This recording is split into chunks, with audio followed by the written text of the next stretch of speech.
people who succeed in any situation have a pattern of what they do to succeed. And it doesn't matter whether that person is succeeding in a business context or in a relationship context. It doesn't matter what the environment is. The fundamental lessons or laws for succeeding are very, very basic. So if we're looking for the ultimate success formula, the very first thing we have is you'd have to know what you want, which we call know your outcome. If you're going to succeed at anything, it's hard to succeed, hard to hit a target when you don't know what it is. And as simplistic as this sounds, do most people really know what they want? What do you think, yes or no? At least not consciously they don't, right? And so it's going to be very, very difficult to achieve what you want when you haven't defined it. But this is going to become a question we're going to want you to ask yourself a lot. What is my outcome in this situation? I even have a time management system that I developed. It's really a life management system, which we call OPA, because the first O stands for what's my outcome. Because you can come up with a question like, what should I do? And you're going to end up with a long list. But as you do all these things, what will happen is you can cross something off your list and still be unfulfilled and not really achieve anything that matters. So you'll say, what's my outcome first? Then you begin to decide what you need to do to get the outcome. So in this case, we want to say, what's your outcome? You want to make it a habit to ask this question a lot. You're in the middle of a conversation. Stop yourself if it seems to be going nowhere and say, what's my outcome here? Do I want to connect? Do I want to influence this person? Do I want to learn something? What's your outcome? For example, how many of you have ever been caught up in an argument and you even forgot what you're arguing for, but you knew you had to win? How many been there? Say aye.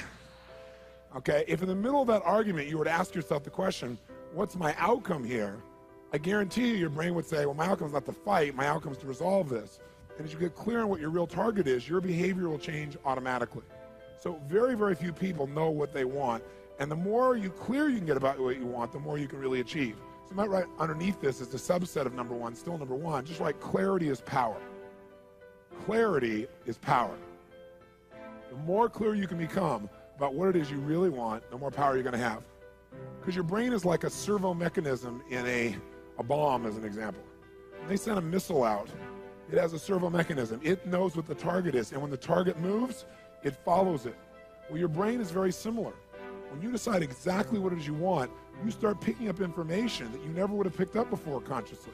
For example, have you ever bought a particular car maybe, or maybe a certain outfit, and then all of a sudden you see that car or outfit everywhere? How many of you have had that experience? Say aye. Well, was that car outfit already around you all the time? Yeah, but you didn't notice it because there's a portion of your brain that is responsible for one thing, and that is screening out 99% of what you see, hear, and feel in life. Because if you were to notice everything that's going on in this room right now, you go stark raving mad. But most of you don't. You pay attention to a small number of things. If you could right now notice what? Millions of things. You could notice my voice. You could listen to what I'm saying. You could notice what's going on in the background, the screens. You could hear the air conditioning. You could smell your neighbor off to all that jumping up and down and notice that. Right? You could feel maybe a little sweat trickling across your chest or whatever was going on after all that jumping up and down. You could feel the blood maybe vibrating or circulating through your left eardrum, but you don't think about those things, so maybe I mention them or something triggers it. So this part of our brain that's responsible for deleting most of our thoughts and most of the things that are going on around us, that part of our brain, when it knows what you want, it makes you notice those things. You suddenly see that car because it's important. It's called the reticular activating system. You don't have to write all that down. For short, it's called RAS. The reticular activating system tells your brain what to pay attention to. So when you say, this is what I really want, now anything that relates to that you would have noticed before will start popping up into your focus. And a lot of times people say, it's amazing. I decided this and it was kind of synchronicity. These things started popping up. Well, these things were probably around you before, but you never noticed them because you hadn't decided your outcome. Now, when you know your outcome, you're ahead of 95% of the population. But that's not enough. The second thing you got to know is a lot of times you know your outcome, but you lose your drive. You want something, but you forget the most important thing, which is know why you want it. Know why you want it. You got to know the purpose. In our OPA training system, when people are managing their lives, we have them ask, what's my outcome? And then why do I want this? Because any person successful, really successful, knows exactly what they want and they know why. The reason you got to know why is, remember I said yesterday, reasons come first, answers come second. If you get enough reasons, you can get a big enough why, you can figure out how to do about anything, but you got to have purpose because purpose provides drive. Now, if you know what you want and you know why, you're light years ahead of most of the population, but you got to go the step that most people seem to avoid, and that is you got to take massive what? That's right, and the key word there is massive. Massive action can be a cure-all when you know what you're after and you know why you want it. Because when you know what you're after, when you take action, you won't just be expending energy. You'll be moving yourself in a direction towards something you really, really want. And by the way, last night we called taking massive action personal what? Power, which means the ability to take action. And what stops people from taking action? Primarily what? Fear. And the way you get over that fear is, what do you think is the number one fear most people have? Failure. And the reason is they feel if they fail, they won't be loved. They'll be rejected. They'll be hurt. They'll be judged. So what they really are afraid of is losing love.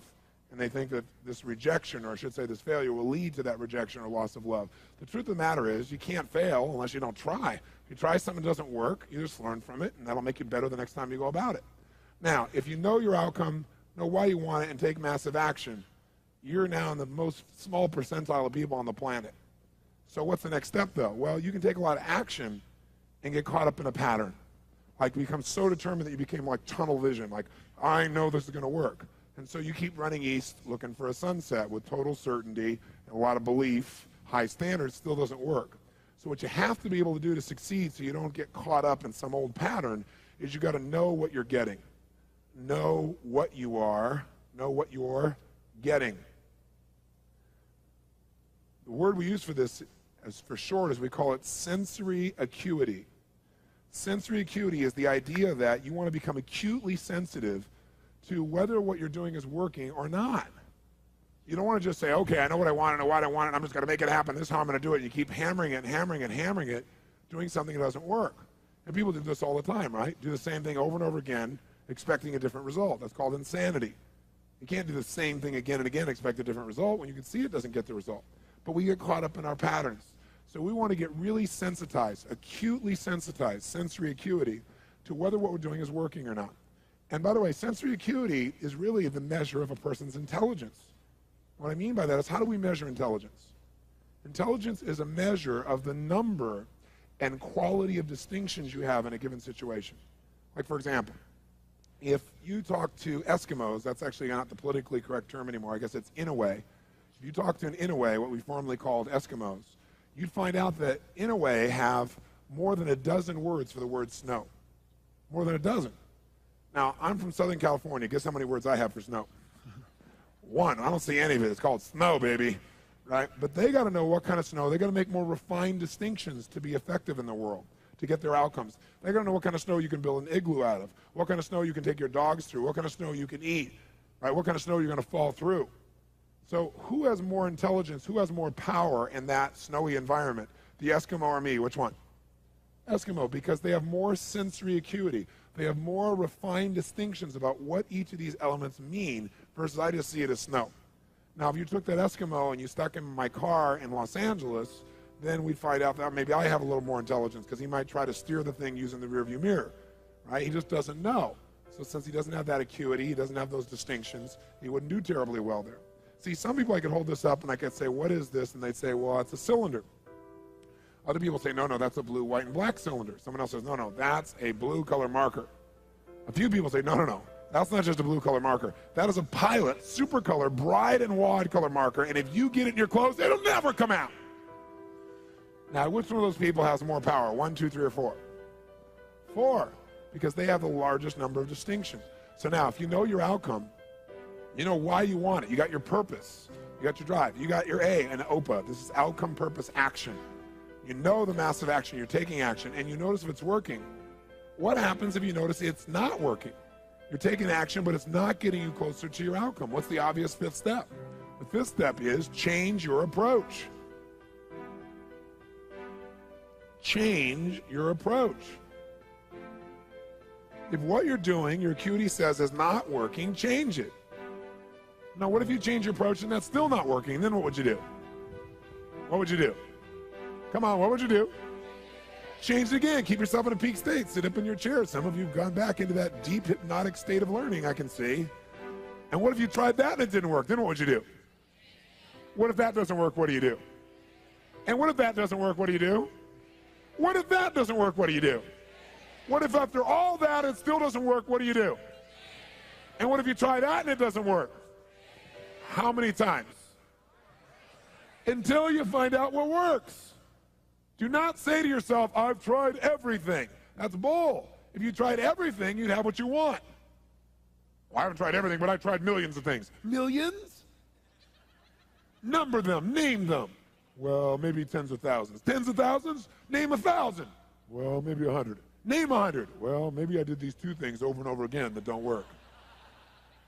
Okay? But when we start saying, I've tried everything, we tend to incant that, don't we? We make it an incantation, and then we believe it. And since we think we've tried everything, we just give up. That's garbage, not true. Hey, let me ask you a question. How long would you give your average baby to learn how to walk? You know, before you shut them off and didn't let them try anymore. You go, what are you, crazy? My kid's going to keep trying until he or she walks. Ah, magic formula. When almost everybody in the whole world walks. Okay?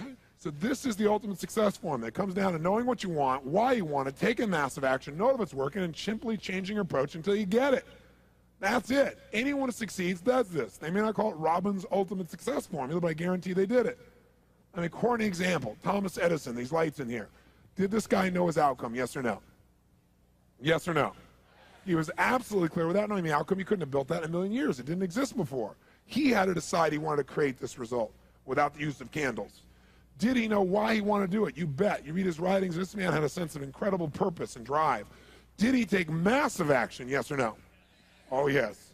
Tens of thousands of experiments. Did he notice when it wasn't working and learn from it, yes or no? Did he keep changing his approach?